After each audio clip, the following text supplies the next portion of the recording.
Hello दोस्तों, एक बार फिर से स्वागत है आपका हमारे यूट्यूब चैनल शिखर स्टडी पॉइंट पर। आज के इस वीडियो में बात करने वाले हैं 30 महत्वपूर्ण क्वेश्चनों की। इसमें से जो सबसे ज़्यादा आपको प्रश्न देखने को मिलेंगे वो रहेंगे दोस्तों उत्तराखंड के, लगभग 16 से 17 प्रश्न, 6 से 7 प्रश्न रहेंगे हिंदी के और बाकी जो बचे प्रश्न वो रहेंगे जीके के। तो दोस्तों आज जो आपका प्रश्न है इसके बाद बात करेंगे। तो इससे पहले का प्रश्न था उसकी खाबर किस जनजाति से संबंधित है, तो ये आज आपको बताना है। खाबर किस जनजाति से संबंधित है, तो ये आज आपको बताना है। इससे पहले का जो प्रश्न था टिहरी में जो भूमि बंदोबस्त हुए थे वो सब बताना था। टिहरी में कुल 5 भूमि बंदोबस्त हुए थे। 1823 में पहला सुदर्शन शाह इन्होंने बताया, पगली का पगलू ने। और अगला है 1860 में जो होता भवानी शाह और प्रताप शाह। फिर अगला जो है 1873 में, फिर 1903 में कीर्ति शाह, फिर 1924 में अगला जो यहाँ पर नरेंद्र शाह। यहाँ पर 1923 इन्होंने लिखा है, तो ये इन्होंने यहाँ पर थोड़ा सा टाइपिंग में गलत हो गई थी, बाकी लगभग सही है। कुल 5 भूमि बंदोबस्त हुए थे, तो ये आपको बिल्कुल याद रखना और इनमें से भी पूछा जा सकता है। तो ये भी अच्छा क्वेश्चन था और लगभग सभी ने सही उत्तर दिया है। तो आज जो आपका प्रश्न है वो है खाबर किस जनजाति से संबंधित है। शुरुआत होगी हिंदी से। तो दोस्तों पहला प्रश्न है, मैं 3 मिनट में आ रहा हूँ। तो मैं 3 मिनट में आ रहा हूँ कौन सा कारक होगा, तो मैं 3 मिनट में आ रहा हूँ तो अधिकरण में पर हो जाएगा इसका सही उत्तर। ऑप्शन नंबर सी हो जाएगा इसका बिल्कुल ही सही उत्तर। तो ये आपको बिल्कुल याद रखना है। खैर आपके लिए आसान था। अगला क्वेश्चन है, लिखित भाषा में मूल ध्वनियों के लिए जो चिन्ह मान लिए गए हैं, तो यहाँ पर आपको बताना है। ये भी अच्छा क्वेश्चन है। इस तरह से बीच में भरने वाले किसी न किसी एग्जाम में दोस्तों बहुत सारे एग्जाम होने हैं और हिंदी लगभग सब एग्जाम में आएगी। 20 क्वेश्चन तो आएंगे। तो हिंदी में आपको लगभग दोस्तों 15 से लेकर 17 के बीच में आपको सही करना ही करना है। मतलब इतने 15 से लेकर ज़्यादातर मतलब कि सही होने चाहिए। बाकी अटेम्प्ट आप जितना करें मतलब इतना कट कुट के। अगला है कि लिखित भाषा में मूल ध्वनियों के लिए जो चिन्ह मान लिए गए हैं तथा जिस रूप में ये लिखे जाते हैं उसे क्या कहते हैं, स्वर कहते हैं, ध्वनि कहते हैं, लिपि कहते हैं, व्यंजन कहते हैं। तो व्यंजन स्वर ये सब कुछ नहीं, उसे कहते हैं लिपि। तो ऑप्शन नंबर बी हो जाएगा इसका बिल्कुल ही सटीक उत्तर। अगला प्रश्न है, पुरुष वाचक सर्वनाम से संबंधित नहीं है। मैं, तू, हम सभी हैं। यहाँ पर कोई जो है ये हो जाएगा अनिश्चयवाचक सर्वनाम, अनिश्चयवाचक सर्वनाम। तो दोस्तों एक बात जो आपको बतानी थी, महत्वपूर्ण बात, वो है आपके लिए दोस्तों। अब क्योंकि बहुत सारी वैकेंसी आ गई हैं और कई लोग ऐसे हैं जो सिर्फ ऑनलाइन ही पढ़ते हैं, और उनके लिए एक महत्वपूर्ण कदम जो अब मैं मतलब कि उनके लिए उठाने जा रहा हूँ वो है दोस्तों जो लूसेंट की बुक है सब्जेक्टिव, उसका पूरा ही आपको पूरी मैराथन बहुत जल्दी आपको जैसे विश्व इतिहास है, कई लोगों की डिमांड आ रही है। सबसे पहले विश्व इतिहास है, तो विश्व इतिहास उसमें लगभग 4-5 पन्ने हैं, तो लगभग वो 1 घंटे में पूरा हो जाएगा, पूरा एक ही बार। आप चाहे उसको 10 बार देखिए, जब तक याद ना हो तो आप उसे 50 बार देखिए। और जैसे संविधान है लगभग उसमें भी लगभग 6-7 घंटे लग जाएंगे। तो 6-7 घंटे कई लोग सालों से 3-3, 4-4 सालों में नहीं पढ़ पाए पूरी लूसेंट, लेकिन आपको दोस्तों 6-7 घंटे में या 8 घंटे मान के चलिए पूरा जो लूसेंट का है वो कवर हो जाएगा। फिर इसी तरह से किसी एक दिन जो ऑब्जेक्टिव है पूरी लूसेंट की, वो मैं आपके लिए पूरा उसमें 10-11 घंटे भी लग सकते हैं, तो वो आपके लिए पूरी मैराथन आ जाएगी। इसी तरह से सभी का आ जाएगा। और सबसे पहले एक दिन जो परीक्षावाणी का है, जो पूरी परीक्षावाणी बुक है उसका हो जाएगा। बाकी मैं हर रोज़ आपके लिए किसी दिन ये आएगा, किसी दिन वो आएगा।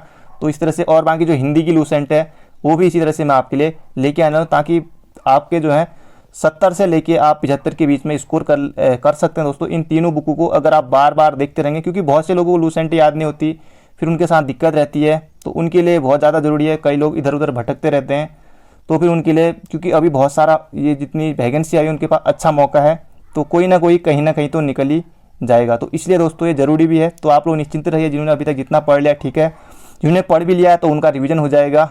और बाकी बहुत जल्दी दोस्तों जुलाई से सबसे पहले 2-3 जुलाई तक सबसे पहले आपके लिए जो आएगा परीक्षावाणी का आएगा वो इसी टाइम पर आएगा, और बाकी जो मॉर्निंग में आती है वो अलग आते रहेगा। तो शुरू करते हैं जो अगला क्वेश्चन है। बाकी आप लोग तैयारी करते रहिए, कैसे पढ़ना है फिर मैं आपको बताऊंगा उसी में।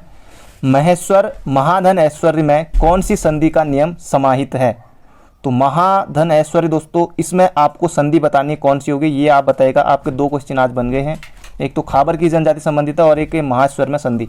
तो इसका सही उत्तर हो जाएगा आ, महा में आ मिल रहा है यहाँ पर और आई देखिए, तो ये ऑप्शन नंबर डी में है।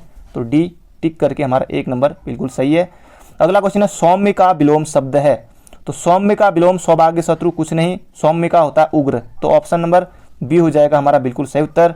अगला क्वेश्चन है निम्नलिखित में से किस शब्द का अर्थ जो है लहर नहीं है, लहर नहीं है। तो ये आपको यहाँ पर बताना है। अब दोस्तों लहर का तरंग भी होता है और हिलोर भी होता है, वीची भी होता है। तो जो नहीं होता है वो होता है दुकूल, ऑप्शन नंबर बी।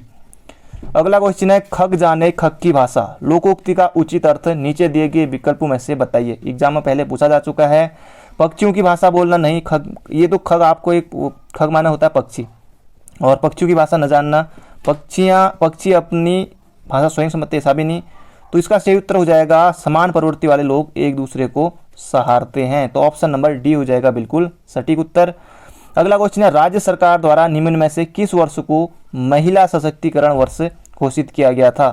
तो इसका सही उत्तर हो जाएगा ऑप्शन नंबर बी 2006-07 में। तो ये आपको बिल्कुल याद रखना है, एग्जाम में पूछा जा सकता है। तो दोस्तों बढ़ते हैं अगले क्वेश्चन की तरफ। अगला क्वेश्चन है निम्न में से कौन सुमेलित नहीं है। मुकुंदीलाल, तरुण कुमाऊं, विक्टर मोहन जोशी स्वाधीन प्रजा, गोविंद बल्लभ पंत प्रजा बंधु, भक्त दर्शन करम भूमि। अब भक्त दर्शन करम भूमि लैंसडाउन से भैरवदत्त धूलिया 1939 बिल्कुल ही सही है। तो जो यहाँ पर गलत है विक्टर मोहन जोशी प्रजा बंधु 1930 के आसपास, ये भी सही है। और मुकुंदीलाल, तरुण कुमाऊं, ये भी इनका है, बिल्कुल सही है। जो यहाँ पर गलत है गोविंद बल्लभ पंत नहीं होना चाहिए प्रजा बंधु। प्रजा बंधु जो इसका सही उत्तर होगा वो होगा जयदत्त वेला वकील। तो इनके द्वारा ये निकाला गया था कहाँ से, तो रानी खेत से, रानी खेत से। तो ये आपको बिल्कुल याद रखना है। और बद्रीनाथ भी यहीं से निकलता है।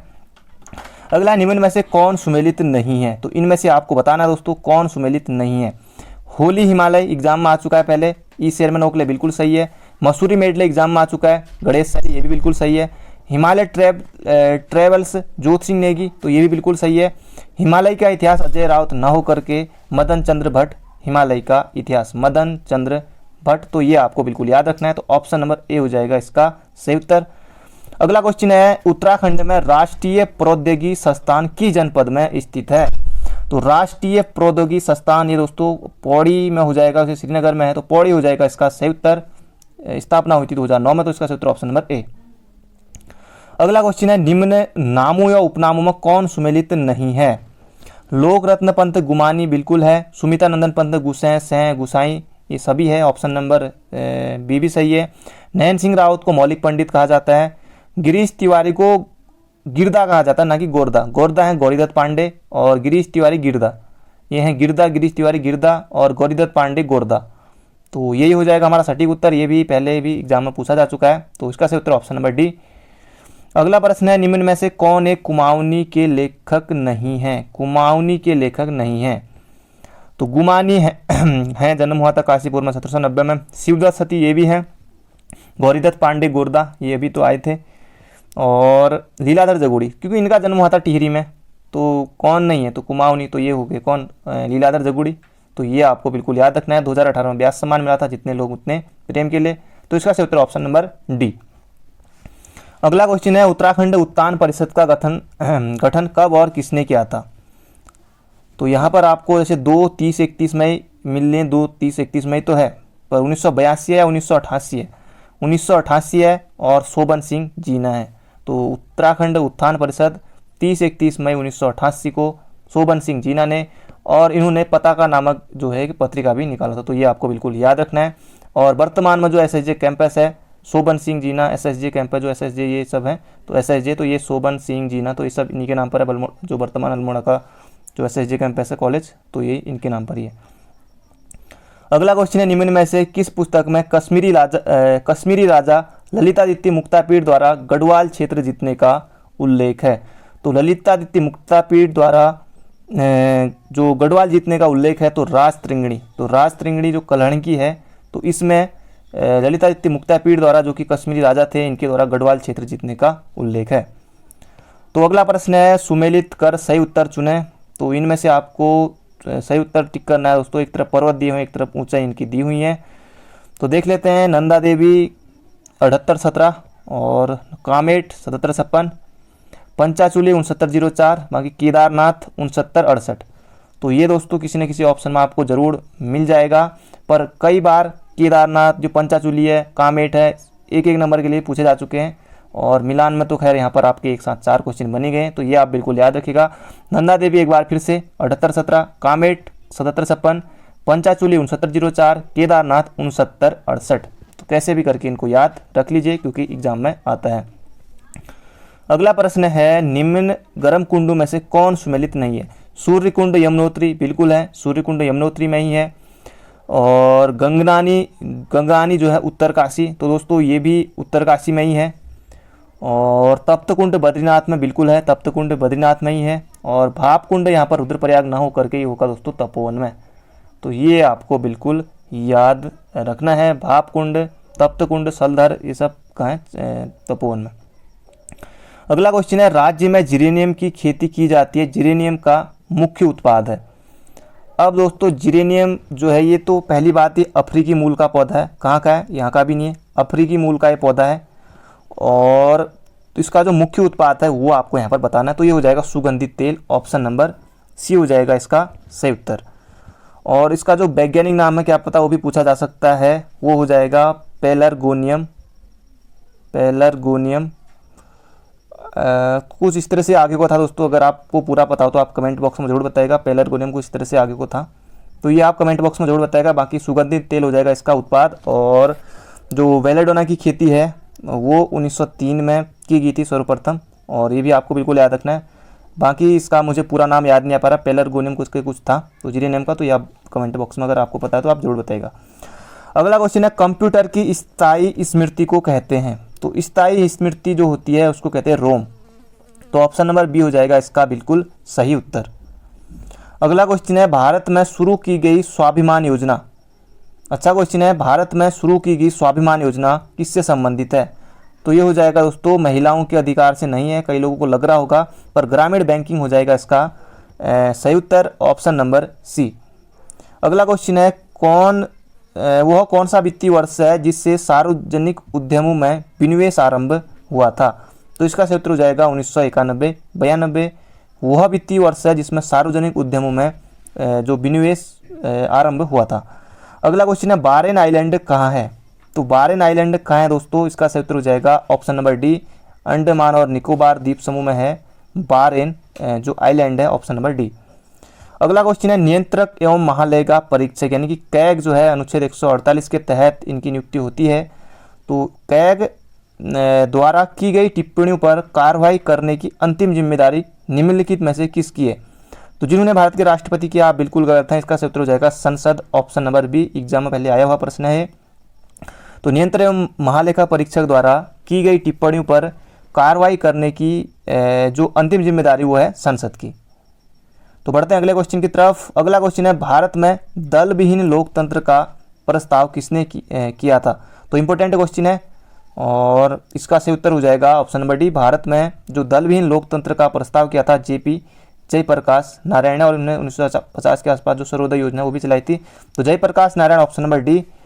अगला क्वेश्चन है, राजेंद्र चोल द्वारा किए गए बंगाल अभियान के समय बंगाल का शासक कौन था?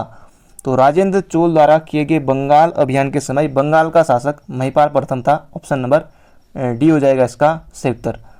अब दोस्तों एक तरफ मेले दिए हुए हैं, एक तरफ जिले दिए हुए हैं, तो इनमें से आपको बताना है।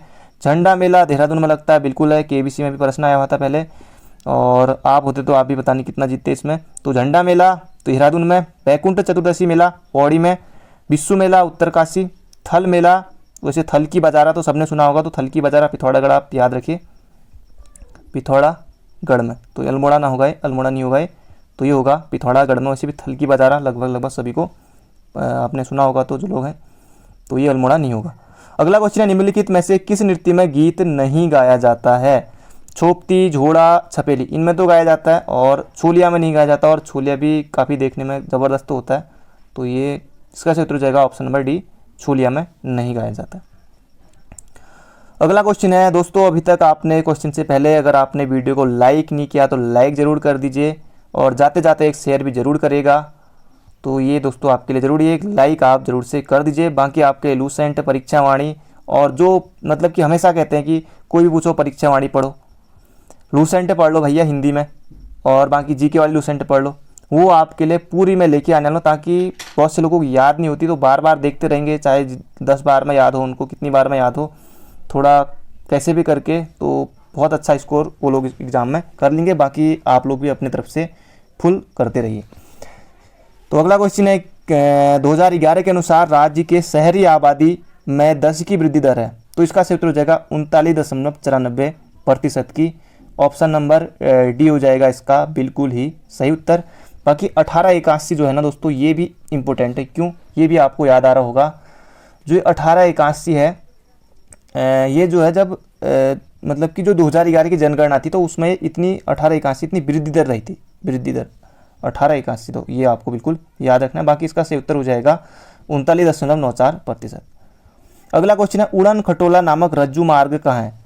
तो उड़न खटोला नामक जो रज्जु मार्ग है तो दोस्तों ये है कहाँ, हरिद्वार में। उड़न खटोला नामक रज्जु मार्ग हरिद्वार में। अगला क्वेश्चन है पौड़ी को देवप्रयाग पुल से कब जोड़ा गया। तो ये जोड़ा गया था 2001 में और दिसंबर 2001 में, हाँ दिसंबर 2001 में। या फिर पौड़ी को टिहरी से पुल, ये जो देवप्रयाग टिहरी को पुल के माध्यम से कब जोड़ा गया, तो देवप्रयाग टिहरी में तो 2001 में। अगला क्वेश्चन है आज का हमारा आखिरी क्वेश्चन, हिमालय दिवस पुस्तक के लेखक हैं। हिमालय दिवस कब मनाया जाता है दोस्तों, राज्य में 9 सितंबर को मनाया जाता है और पहली बार मनाया गया था 2015 में, 2014 में घोषणा हुई थी, तो ये भी आपको बिल्कुल याद रखना। और हिमालय दिवस पुस्तक के लेखक हैं डॉक्टर अनिल प्रकाश जोशी। अनिल प्रकाश जोशी, कोटद्वार से इनका संबंध है, तो ये आपको बिल्कुल याद रखना है। हिमालय दिवस पुस्तक Anil Prakash Joshi, option number A. तो दोस्तों ये थे आज के हमारे 30 महत्वपूर्ण क्वेश्चन। बाकी कल को मिलेंगे मॉर्निंग में, फिर हर रोज़ तो शाम को मिलते हैं। तो ये थी आज की जानकारी दोस्तों, बाकी मिलेंगे। Thank you friend, thank you so much.